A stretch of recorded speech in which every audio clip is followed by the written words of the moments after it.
اور آپ نرگس کے عشق میں مبتلا تھے. نہیں، میں نہیں سمجھتا کہ ریما ایسی غلط بات کر سکتی ہے، اس لیے کہ میں چونکہ عشق میں مبتلا تھا بھی نہیں، اور نہ ہی میں کسی ہیروئن کے عشق میں مبتلا ہوا ہوں. اگر میں ہوا ہوتا تو آج آپ کے سامنے بیٹھا تو میرے سارے اسکینڈل آپ کے سامنے ہوتے. میں تو آپ کے چینل پر بیٹھ کر چیلنج کر رہا ہوں کہ کوئی ہیروئن یہ بتا دے، کوئی 2 نمبر کی ہیروئن، کوئی 3 نمبر کی ہیروئن، 4 نمبر کی ہیروئن، کوئی بھی لڑکی یہ بتا دے کہ ناصر الدین نے ہمیں بلیک میل کیا، یا ہمارے سے کوئی ڈیمانڈ کی، یا ہمیں کسی غلط تعلق کے لیے ابھارا یا خواہش کی، تو آپ میرا گریبان پکڑ سکتی ہیں. آپ نے اپنے ایک پوڈ کاسٹ میں کہا کہ ریما نے آپ کو یہاں تک کہا کہ ایسا نرگس میں کیا ہے جو تم نرگس کے پیچھے، میں تمہیں ڈبل دیتی ہوں، تم میرے ساتھ کام کرو. یہ واقعہ کیا تھا؟ نہیں، یہ واقعہ تو چھوڑے، یہ جو بھی تھا اصل میں ان کو سر یہ تو بتائیں نا، اس کی تو وضاحت دیں. نہیں، اس کی تفصیل نہیں بتاؤں گا، میں آپ کو اتنی بات بتا رہا ہوں جو میں نے کی ہوئی ہے. صحیح. کہ ایک فلم میں دونوں اکٹھی تھیں، تو ان کو یہ وہم ہو گیا تھا، کیونکہ ان کو پروموٹ کرتے تھے بٹ صاحب، مسعود بٹ صاحب ڈائریکٹر. ٹھیک. تو نرگس جو تھی ان کے ساتھ میرے فیملی ٹرم تھے، مطلب ان کا میرے گھر آنا جانا بھی تھا، ان کے باپ کے ساتھ میرے بڑے اچھے مراسم تھے. تو ان کا یہ وہم تھا کہ میں نرگس کو ان سے آگے لے جانے کی کوشش کر رہا ہوں، ان کو پروموٹ کر رہا ہوں. تو ان کو یہ لگا کہ شاید وہ مجھے کوئی رشوت دیتی ہیں، پیسے دیتی ہیں یا پیسے کھلاتی ہیں، تو اس لیے میں اس کا ساتھ دیتا ہوں. حالانکہ میں پھر چیلنج کر رہا ہوں، اب نرگس بھی زندہ ہے، اس کی ماں بھی زندہ ہے، اس کا باپ بھی زندہ ہے، بھائی بھی زندہ ہے. 1 روپے کا بتائیں کہ میں نے ان سے کھایا ہو کبھی، ان کے میں تو نرگس بیگم کے گھر تک آج تک نہیں گیا، وہ کچھ لینا دینا تو بڑی دور کی بات ہے. تو ان کا یہ تھا، کیونکہ لوگ یہاں کرتے ہوں گے ایسا کہ پیسے لے کے تو پروموٹ کرتے ہوں گے کسی کو، تو انہوں نے اس امپریشن میں شاید کہہ دیا. عشق کا وہ لفظ اس لیے نہیں بول سکتی، صحیح، کہ پسندیدگی، ہاں، کہ عشق تھا بھی نہیں اور وہ یہ بول بھی نہیں سکتی. فردوس جمال صاحب کی جانب سے ایک اسٹیٹمنٹ آئی، ان کی بہو نے ایک ڈرامہ میں کام کرنا شروع کیا تو انہوں نے کہا کہ میں کوئی کنجر نہیں ہوں، جس کی وجہ سے انہوں نے اپنا گھر ہی چھوڑ دیا. کیا سمجھتے ہیں اپنی ہی فیلڈ میں رہ کر ادھر سے ہی پیسے کمانا، پھر اپنی اسی فیلڈ کو کہہ دینا کہ یہ معذرت کے ساتھ کنجر خانہ ہے؟ یہ ان کا پوائنٹ آف ویو ہو سکتا ہے، میں تو اس کو کنجر خانہ نہیں سمجھتا. میں کنجر خانہ سمجھتا تو میں کیوں آتا؟ ٹھیک، میں پاکستان پھر میں سے کب کی چھوڑ چکا ہوتا. یہاں کوئی کنجر خانہ نہیں ہے. خوشبو جی، برائی اور اچھائی آپ کے دماغ کے اندر ہے، بالکل، یہ باہر نہیں ہے. ٹھیک ہے، تو جس نے برا ہونا ہوتا ہے نا، جس نے برائی کرنی ہوتی ہے، وہ گھر میں بھی بیٹھ کے کرتا، کیا محلوں میں نہیں ہوتی؟ ٹھیک. ہم نے تو، ہمارے تو مشاہدے میں یہ بھی ہے کہ مسلح کے نیچے بھی رک کے ملتے ہیں. یہ کوئی بات نہیں کہ آپ صرف یہ ہے کہ ہم چونکہ فلم انڈسٹری میں ہماری عورتیں بھی سب کے سامنے ہوتی ہیں، فلموں کے اندر آتی ہیں، وہ دیکھتے ہیں، ہمیں بھی دیکھتے ہیں. اچھا، ان کی بہو نے ان کے بیٹے سے پرمیشن لی ہوئی تھی، لیکن انہوں نے صرف اس لیے کہ بہو نے مجھ سے نہیں پوچھا. اب یہ بات چونکہ میرے علم میں ابھی آپ نے بتائی ہے، تو یہ کہ ورنہ میں یہ گردش کر رہا ہے سوشل میڈیا میں سارا واقعہ. اچھا، میں سوشل میڈیا دیکھتے نہیں ہے، میں تو جو میری مخالفت کرتے ہیں میں ان کو بھی نہیں دیکھتا. میں تو صرف ان کو دعا دے دیتا ہوں کہ اللہ تعالیٰ تم کو ہدایت دے، اور اللہ تعالیٰ تمہارا، اور میری مخالفت کرنے سے اگر تمہارا پیسہ چلتا ہے، تمہاری یوٹیوب چلتی ہے تو چلاؤ، اچھی بات ہے. سر، ورڈ گالی دے دینا اپنی ہی فیلڈ کو، آپ سمجھتے ہیں کتنا مناسب ہے؟ ایک ایسا بڑا بندہ، اس پہ کتنی بڑی ذمہ داری عائد ہوتی ہے. اگر اس نے ایسا کیا، کوئی گالی والی دی تو گالی والی تو نہیں دینی چاہیے، غلط ہے. لیکن اپنی بچی کو یا بہو کو یا بیٹی کو روک لینا کام سے، یہ ان کا رائٹ ہے. وہ کوئی ضرور نہیں کہ اس لیے جو کہ یہ کنجر خانہ وہ ہو سکتا ہے یہ ویسے بھی کہہ کے بھی نہیں کرنا، اس سے گھر ڈسٹرب ہوتا ہے، ٹائم دینا پڑتا ہے. کیونکہ ایک جو بہو کے ہسبینڈ نے اس کو اجازت دی ہوئی تھی، سوسر صاحب نے کہا میں نہیں پسند کرتا. ٹھیک ہے، اور ان کے پاس 18ویں ترمیم ہوتی ہے نا، وہ ان کے پاس ہے نا، تو 18ویں ترمیم کا تو باپ انہوں نے گھر چھوڑ دیا اس بات پہ. ہاں، کوئی نہیں، اللہ بہتر کرے گا، اللہ ان کے لیے بہتر کرے. میں بڑا سمجھدار آدمی اور سینسیبل آدمی، کو ان پڑھ یا جاہل آدمی تو وہ ہے نہیں، پڑھا لکھا. سر، وہ ہماری فیلڈ کو کنجر خانہ کہہ رہے ہیں. بس یہ آپ ان کو بلائیں نا یہاں، ذرا ان کو اسٹیج سے آپ ان سے پوچھیں، میرے سے تو تھرڈ آدمی سے پوچھنے کا فائدہ نہیں ہے، کیونکہ یہ ان کا واقعہ ہے. ان سے ہاں، میں نے اگر ان کے ساتھ ڈسکس کیا ہوتا تو میں آپ کے ساتھ ضرور سر. فردوس جمال صاحب کی جانب سے مائرہ خان، جو کہ پاکستان کی سپر سٹار ہیں، کہا کہ ان کو نا اب بڑی اماؤں والے رول کرنے چاہیے، وہ ہیروئن کہیں سے نہیں لگتی. کیا سمجھتے ہیں کہ ان کی عمر کی وجہ سے ان کو ہیروئن کاسٹ نہیں کیا جا سکتا؟ ماہرہ خان، یس، ماہرہ خان ابھی ہیروئن ہے اور ابھی ہیروئن رہیں گی اور آپ کے سامنے فلموں میں آئیں گی، وہ ہیروئن کے طور پر رہیں گی. یہ کس نے کہا کہ وہ ماں کا رول کرنا چاہیے؟ فردوس جمال. نہیں، فردوس جمال صاحب نے غصے میں کہہ دیا ہوگا میرے خیال میں، یہ صحیح بات نہیں ہے. اور یہ میں سمجھتا ہوں کہ سر سوشل میڈیا پہ آ کے وہ ٹی وی پہ کہہ رہے ہیں اتنا بڑا بندہ، دنیا ان کو دیکھتی ہے، پسند کرتی ہے، اور وہ باقی اداکاراؤں پر آ کر اس طرح کے الزامات لگا رہے ہیں کہ ان کو نانی دادی کے رول کرنے چاہیے. اب بس یہ پتہ انہوں نے کیا سوچ کر کہہ دیا. ویسے میں سمجھتا ہوں کہ کسی آدمی کو یہ رائٹ نہیں پہنچتا کہ وہ کسی ہیروئن کے بارے میں اس قسم کی بات کرے کہ وہ اب دادی کا رول کریں یا ماں کا کریں یا بھابھی کا کریں، کیونکہ یہ جو رول ہوتے ہیں یہ ڈیسائیڈ ہم نہیں کرتے. آپ یقین کریں یہ پبلک ڈیسائیڈ کرتی ہے. اچھا، ہم ہیروئن لیتے ہیں، اگر لوگ اس کو گانے پہ بڑک مارتے ہیں، خوش ہوتے ہیں، تو ہم اس کو دوبارہ لے لیتے ہیں. ٹھیک. پھر ایک وقت آتا ہے کہ جب لوگ اس کی فلم پر یا اس کا گانا تو لوگ بڑک مارنا چھوڑ دیتے ہیں، تو ڈائریکٹر اور پروڈیوسر اس کو لینا چھوڑ دیتے ہیں. یہ فیصلہ عوام کرتی ہے. مجھے 16 سال پریس میرے خلاف رہا ہے. ویشی جٹ سے شروع ہوا میری مخالفت کرنے میں، اور پھر جو میرے رائٹر تھے وقت کے وہ بھی میری مخالفت میں اس قسم کے بیان دیتے تھے. اب میرے اوپر اور تو کوئی الزام ان کو ملتا نہیں تھا کہ یہ لڑکیوں کے چکر میں ہے یا ہر وقت نشے میں ہے یا جوا کھیلتا ہے. الزام ایک ہی رہ گیا جی، اس نے بدماشی عام کر دی، جی اس نے گنڈا سا کلچر دے دیا، جی اس نے فلموں میں بدماشوں کو یوں کر دیا، فلاں کر دیا. 16 سال تک کہتے رہے. اور یہ کہ جی نئی فلمیں کب لکھی جائیں گی، ایک ہی کہانی لکھ رہے ہیں، فلاں کر رہے ہیں. تو ایک دن 88 کی بات ہے، مجھے ایک اخبار نویس نے گھیر لیا کہ ناصر صاحب آج یہ آپ پر یہ الزام ہے کہ آپ معاشرے میں بدماشی پھیلا رہے ہیں اور قتل و غارت ہو رہی ہے آپ کی وجہ سے. تو میں نے سب کو مخاطب کر کے ایک سوال کیا. میں نے کہا آپ غیاسہ کو جانتے ہیں؟ کہتا ہے جی جانتے ہیں. میں نے کہا وہ ایک اسکول ماسٹر کا کہ عالم دین کا بیٹا تھا، صحیح، اور بہت شریف بچہ تھا. وہ اتنا بدماش بنا، 1 سال کے اندر انہوں نے پورے لاہور پر اس کی بدماشی چھا گئی اور آخر کار اس کو پکڑ لیا اور اس کو سزائے موت ہو گئی. آپ کے علم میں کہتا ہوں. میں نے کہا جب وہ سزائے موت کی طرف اس کو سزا ہوئی تو اس سے ایک اخبار نویس نے پوچھا تھا کہ آپ اتنے شریف باپ کے بیٹے تھے، پڑھے لکھے تھے، آپ کو بدماش کس نے بنایا؟ میں نے کہا کسی کو جواب یاد ہے کہ اس نے کیا کہا تھا؟ تو سارے خاموش ہو گئے. میں نے کہا جائیں جا کر ریکارڈ چیک کریں. اس نے کہا تھا مجھے بدماش پولیس نے بنایا. انہوں نے یہ نہیں کہا کہ ہمارے ناصر دیپ کی فلمیں دیکھ کر میں بدماش بنا. تو میں نے کہا لہٰذا سب سے بڑا بدماش لاہور کا جو تھا اس نے یہ کہا کہ مجھے بدماش پولیس نے بنایا. صحیح. اس کے علاوہ کسی بدماش کا انٹرویو کر لیں. میں نے کہا رہا کہ دوسری بات کہ میں ایک ہی کہانی لکھ رہا ہوں. مان لیا جی میں ایک ہی کہانی لکھ رہا ہوں. میں نے کہا ویشی جٹ سے لے کر آج آپ انٹرویو کر رہے ہیں، ایک قیمت لگی ہے میری فلم. تو قیمت 20 سپر ہٹ اور 17 فلمیں پیچھے سپر ہٹ ہیں قیمت سے پہلے. میں نے کہا اگر میں ایک ہی کہانی لکھ رہا ہوں بقول آپ لوگوں کے یا بقول اپنے دشمنوں کے، تو ایک فلم کو تو دوسری بار دیکھتے ہی کوئی نہیں، دوبارہ بھی لوگ کی سیٹیں توڑ دیتے ہیں. تو میں نے کہا میری تو آج تک سپر ہٹ فلمیں جا رہی ہیں، آپ کہتے ہیں میں ایک ہی فلم لکھ رہا ہوں. سر عام بندے سے لے کے سیاستدان تک آپ کے ڈائلاگز آج بھی اپنی روزمرہ کی زندگی میں یاد کرتے ہیں. مولا نو مولا نہ مارے تے مولا نہیں مردا، نوایا سونیا. یہ جو سر ڈائلاگز ہیں اس میں جو ایک میجک ہے، یہ تھوڑا سا شیئر کریں. کیسے آتے ہیں آئیڈیاز آپ کے پاس؟ دیکھیں جی یہ تو کوئی اگر میں سمجھوں کہ میں کوئی فنکاری کرتا ہوں تو یہ آتا ہے. میں تو خوشبو جی سفید کاغذ لے کر اور قلم لے کر بیٹھ جاتا ہوں اور اللہ سے مانگتا ہوں. اللہ عطا کر دیتا ہے تو میں لکھ دیتا ہوں. تو اس میں ایک میں واقعہ بتاتا ہوں. گڈ کا سین تھا اس میں مولا جٹ میں. اس میں نے مصطفیٰ قریشی کا ڈائلاگ اپنے اسسٹنٹ کو لکھوایا کہ وہ سلطان رہے سکندر گجدے بڑے نے پر وسطہ کوئی نہیں. میں 3 دن بیٹھا رہا، آگے جواب نہیں آیا کہ سلطان رہی کیا کہے گا. تو میرا اسسٹنٹ ابھی زندہ ہے، ساجد اس کا نام ہے، اس نے کہا سر جی یہ محاورہ ہے، محاورہ صدیوں میں بنتا ہے اور محاورے کا جواب نہیں ہوتا، نہ اس کا کوئی توڑ ہوتا ہے. لہٰذا مصطفیٰ قریشی کا ڈائلاگ چینج کر دے تاکہ آگے چلیں. 3 دن ہو گئے ہم اس سین پر رکے ہوئے ہیں. میں اس سے کہا ساجد میرے سے قسم لے لو یہ ڈائلاگ میں نے اپنے پاس سے نہیں لکھا، میں لکھنے بیٹھا میرے ذہن میں آ گیا، میں نے لکھ دیا. میں نے کہا جس نے یہ ذہن میں ڈالا وہ اس کا جواب بھی دے گا. اور اس کے ٹھیک 15 منٹ بعد اس کا جواب آیا میرے دل میں اور میں نے لکھوایا کہ وس پیا تے نک نک ڈوب جائے گا. آج تک لوگوں کو یاد ہے.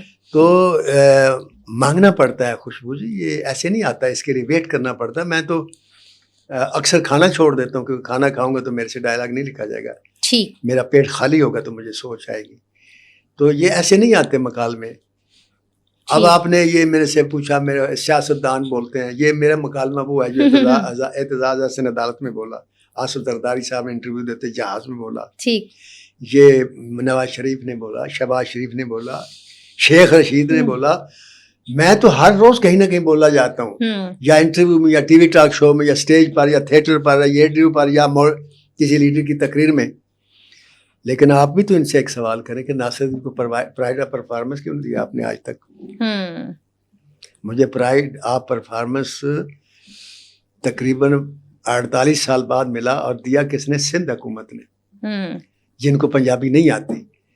پنجاب حکومت نے کیوں نہیں مجھے ایوارڈ دیا؟ مکالمے میرے بولتے ہیں, گفتگو میرے کرتے ہیں, کردار میرا ہر جگہ ریفر کیا ہے. تو مولا جٹ بن گیا, عمران خان فلاں یوں بن گیا, اور نوری نعت بن گیا, سارا مجھے ڈسکس کرتے ہیں. صحیح. اور یہ بھول جاتے ہیں کہ اس آدمی کو ہم نے ایوارڈ بھی دینا تھا, تو ایوارڈ کیوں نہیں دیا؟ یہ سوال کا جواب آپ دینا مجھے. سر میں لاسٹ کوشچن, آپ نے ایک اسٹیٹمنٹ دی جو کہ بہت وائرلی بلکہ سوشل میڈیا پہ آگ لگ گئی. آپ نے کہا کہ ریما جی ڈائمنڈ مارکیٹ میں رہتی تھیں, اور آپ کو پتہ ہے ڈائمنڈ مارکیٹ میں طوائفیں رہا کرتی ہیں, جس کے بعد ریما جی کی ویڈیو اسٹیٹمنٹ سامنے آئی. انہوں نے کہا کہ عزت اور ذلت دینا صرف رب کے اختیار میں ہے, اور جو یہ اختیار لے گا وہ دنیا میں بھی اور آخرت میں بھی ذلیل ہوگا. جس کے بعد بہت سی سیلیبریٹیز نے بھی آپ کو سر آڑے ہاتھوں لیا ہے. ایک ایسی خاتون جو کہ پہلے فلم انڈسٹری میں کام کر رہی تھی, لیکن اب وہ شادی شدہ ہے, بچوں والی ہے, اپنی زندگی گزار رہی ہے عزت کے ساتھ, اس کے دوست احباب بھی ہیں, اس کے ساس سسر بھی ہیں, اس کی سسرالی بھی ہیں. کیا سمجھتے ہیں اتنے عرصے بعد اس طرح کی اسٹیٹمنٹ دینا جسٹیفائی ہے, اور صرف سوری کہہ دینا؟ پہلے تو یہ بات ہے کہ جب ایک کیس چلتا ہے اور ایک آدمی کو جج بلاتا ہے کہ تم نے توہین عدالت کی, تو وہ غیر مشروط معافی مانگ لیتا ہے, کیس ختم ہو جاتا ہے. ایسی ہوتا ہے جی. تو میں نے تو غیر مشروط معافی اگلے ہی دن مانگ لی تھی. آپ اس سوال کو کیوں دہرا رہی ہیں؟ سر میرا سوال یہ ہے نہیں چھوڑے آپ کا سوال, سوری صرف کہہ دینا جسٹیفائی ہے؟ دیکھیں آپ لوگ اپنے پروگرام کو کنٹروورشل بنانے کے لیے یا اس کے ریٹنگ بڑھانے کے لیے اس قسم کے سوال کرتے ہیں. اس میں آپ لوگوں کا بھی اتنا ہی حصہ ہے جتنا میں نے کہہ دیا, اس لیے کہ جب میں نے ایک بات کہہ دی, میں نے معافی مانگ دی, تو اس کے بعد اب اس کو میڈیا کو اور سوشل میڈیا کو اور لوگوں کو اس کو بار بار کرنے کی کیا ضرورت ہے؟ صحیح. آپ کی ویسے پرسنل بات ہوئی اس کے بعد ریما جی کے ساتھ؟ اگر آپ نے پرسنل ان سے کوئی سوری کر دی ہو؟ بات نہیں ہوئی, کیونکہ میرا کوئی پرسنل جھگڑا تو ہے نہیں ان سے. ٹھیک ہے, اس لیے پرسنل کوئی بات نہیں. میں نے اور جب میں نے دیکھا کہ بھائی ایک بات ہے, اس کے بچے ہیں, شوہر ہے, اور نہ بھی ہو بچے, اس کے شوہر نہ بھی ہو, جی جی, تو مجھے کوئی ایسی بات کسی بھی انسان کے بارے میں, کسی عورت کے بارے میں یہ کرنے کا رائٹ نہیں ہے, بالکل, جس سے وہ ہلٹ ہو. درست. تو وہ میں نے اسی لیے یہی سوچ کے تحت میں نے معافی مانگ لی. بہت اچھی بات سر, اور ہم آپ کے اس قدم کو اپریشیٹ کرتے ہیں, آپ نے بہت اچھا کیا. سر آپ نے کہا کہ آپ اپنی زندگی کی کتاب آپ نے لکھی, چند صفحوں کی آپ نے پھاڑ دی. آپ نے وہ سب کچھ دیکھا جو آپ بیان نہیں کر سکتے. اگر کر دیا تو کچھ لوگ کہیں گے اس کو ملک سے نکال دو, اس کو پھانسی دے دو. سر کیا دیکھ لیا ایسا؟ یہ بس وہ اب میں بتا نہیں سکتا, لیکن بات یہ ہے کہ جس ملک میں سچ بولنے کی سزا ہو اس ملک میں آپ بیتی لکھنے کا کوئی فائدہ نہیں. ارے کیا بات ہے, کیا بات ہے. سر جو اینڈ پہ میرا سوال یہ ہے کہ اس وقت پاکستانی فلم انڈسٹری اور انڈین فلم انڈسٹری کس طرح سے سر ہم ان کا مقابلہ کر سکتے ہیں, کس طرح سے ایک بار پھر سے ہم اس انڈسٹری کو زندہ کر سکتے ہیں؟ جاتے جاتے کوئی ہمارے جو اداکارائیں دیکھ رہے ہیں, جو ڈائریکٹرز دیکھتے ہیں, ان کو کوئی میسج؟ دیکھیں پاکستان فلم انڈسٹری کا ہر ڈائریکٹر بھی جانتا ہے, ہر پروڈیوسر بھی جانتا ہے کہ فلم میکنگ میں سب سے امپورٹنٹ چیز کیا ہوتی ہے. اور بدقسمتی یہ ہے کہ یہ جانتے ہوئے بھی سب سے کم جو ہے اسی آدمی کو سمجھا جاتا ہے, سب سے کم معاوضہ بھی اسی دیا جاتا ہے. Film making, actor making, director making. Director بھی رائٹر بناتا ہے, ٹھیک, ایکٹر رائٹر بناتا ہے, پروڈیوسر بھی رائٹر بناتا ہے. کیونکہ اس کی فلم کی کہانی مضبوط ہوگی, ڈائریکٹر ہٹ ہوگا, ڈائریکٹر بن جائے گا. ایکٹر ہٹ ہوگا, وہ نوری نعت یا مولا جٹ بن جائے گا, دارالنتنی بن جائے گی. اور پروڈیوسر بھی ہٹ ہو جائے گا, وہ نامور پروڈیوسر بھی بن جائے گا. اور اگر رائٹر ہی کمزور ہے ہوں تو ڈائریکٹر بھی فیل, ایکٹر بھی فیل, پروڈیوسر بھی فیل. تو امپورٹنٹ کون ہوگا؟ رائٹر. رائٹر. تو لہٰذا میرا ایک ہی پیغام ہے جاتے جاتے کہ اگر آپ چاہتے ہیں کہ پاکستان کی فلم انڈسٹری صرف ہندوستان سے نہیں پوری دنیا پر راج کرے تو آپ اس پر عمل کر دیں. میں لکھ کے دیتا ہوں کہ ایسے ہی ہوگا کہ چہروں سے زیادہ ذہنوں کی قیمت ہے. سر آپ نے اپنی پہلی اور ایک آخری نظم لکھی تھی, جاتے جاتے وہ تو ہو جائے ذرا. وہ میں اس وقت کلرک تھا, یہاں 65 کی بات ہے, تو میری چھٹیاں ختم ہو گئی, میں آنے لگا تو جنگ لگ گئی. اب دھماکے ہو رہے تھے. میری ماں نے کہا کہ میں نہیں کتنی جانے, جنگیں اور کتنے دھماکے ہوئے آپ کے آنے سے پہلے, زلزلہ آ میری گیا. ماں نے کہا کہ نہیں بیٹا میں نے نہیں جانے دینا کہ وہاں بم گر رہے ہیں, یہ ہے وہ ہے فلاں ہے. تو اس وقت میں رائٹر تھا بھی نہیں, رائٹر بننے کا کبھی سوچا بھی نہیں تھا. رائٹ. لیکن اس وقت بھی پتہ نہیں میرے اندر ایک ڈائریکٹر بھی تھا اور رائٹر بھی تھا. میں باغ میں ٹہلنے لگ گیا کہ اب میں کیسے جاؤں, ماں نے تو اجازت نہیں دی. تو پھر فلمیں میں ویسے بڑے شوق سے دیکھتا تھا اس وقت بھی. تو میرے ذہن میں سین آیا کہ ایک ہیرو ہے, اس کو جانا ہے اور ماں روکتی ہے کہ تو نہیں جا سکتا, ادھر بم چل رہے ہیں. تو ہیرو کیا جواب دیتا ہے؟ تو وہ میں نے 2 شعر لکھے تھے, جی پلیز. نظم لکھے تھے. وہ پتنی کیسے لگی کہ سننے والوں کو یا آپ کو. تو وہ میں نے لکھا تھا کہ وہ بچہ ماں سے جب ماں کہتی ہے نا بیٹا ادھر بم چل رہے ہیں میں نے نہیں جانے دینا, تو وہ کہتا ہے ادھر دیکھو میری ماں آج پھر کوہسار کے پیچھے, ادھر دیکھو میری ماں آج پھر کوہسار کے پیچھے, کفر کے آہنی پنجے میں نیلے آسمان نیچے, کوئی ناہید چیخی ہے کوئی قاسم دہاڑا ہے, مجھے جانے دو ماں دیکھوں تو کس نے سر ابھارا ہے. ناہید وہ لڑکی تھی جسے راجہ دار نے قید کر لیا تھا, تو محمد بن قاسم آئے تھے اسے چھڑانے کے لیے. آگے لکھا تھا وہ دیکھو سینکڑوں مائیں اشاروں سے بلاتی ہیں, کٹے بازو بریدہ سر ہیں بیٹوں کے دکھاتی ہیں, کھڑی ہیں مامتا کی لاش پر اور جگر پارا ہے, اب پیچھے ہٹ نہیں سکتے زباں پر پھر بھی نعرہ ہے, مجھے جانے دو ماں دیکھوں تو کس نے سر ابھارا ہے. کیا بات. اس دور کے رائٹر میں بھی آپ کو مولا جٹ نظر آئے گا. یہ نظم تھی. چلے سر, بہت شکریہ, آپ نے اپنا بہت قیمتی وقت دیا. Thank you so much once again.